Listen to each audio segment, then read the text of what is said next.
All right, tomorrow we have a test. We're closing this unit. This unit was about area. We started by counting squares, right? Remember when we had squares and we had to count them, but I'm not gonna have them on the test. I'm not gonna have you guys count squares, right? We can do that. We can easily count squares, but the way I'm gonna do this, I'm gonna review. Let me review right now. Like the counting squares, I don't think I need to review, but I need to review the older shapes.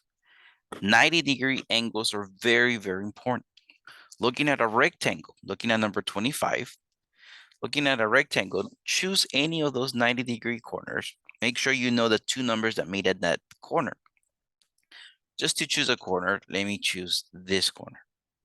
Like I said, gotta choose a 90-degree corner. This corner is made by 8.4. This measurement is 8.4, and this other measurement is 12. For the area of a rectangle, what I'm going to do, let me multiply those two numbers. 8.4 times 12.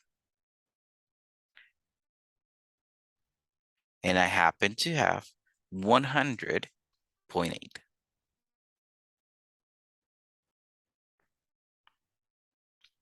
Okay, so just multiply the two numbers that make the 90-degree corner.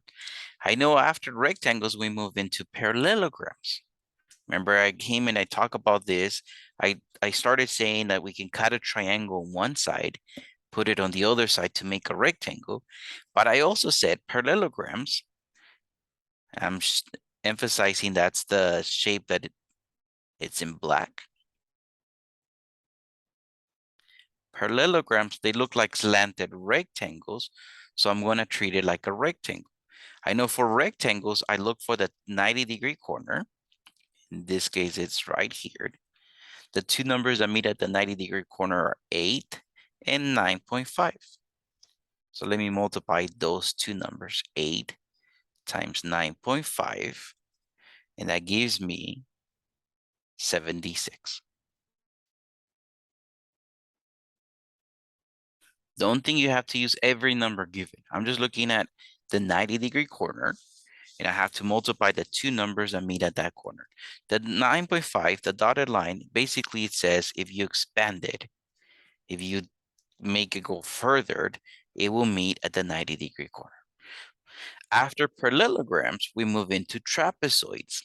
Now, trapezoids, first I remembered, I saw the two lines that were parallel. In this case, 11.9 and 4.5. Right, I call those the bases. And I started by adding those 11.9 plus 4.5. Remember, we saw this last week. In one parentheses, I add the two numbers that are parallel, the two sides are parallel. Then I have another parentheses.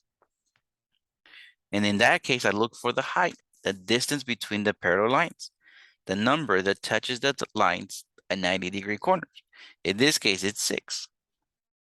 And I go 6 divided by 2. Remember, just as a reminder, I used to say in the first parentheses was base 1 plus base 2, the two sides that are parallel. And in the second parentheses, remember, I used to have height divided by 2. So I just replaced my value. So in the first parentheses, 11.9 plus 4.5. That gives me 16.4. The second parenthesis, 6 divided by 2, I'm going to call that 3. At the end, let me multiply my two parentheses, 16.4 times 3. That will give me 49.2.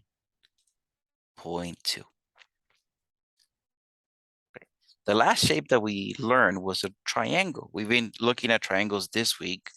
Looking at a 90-degree corner is made by 11 and 3.4.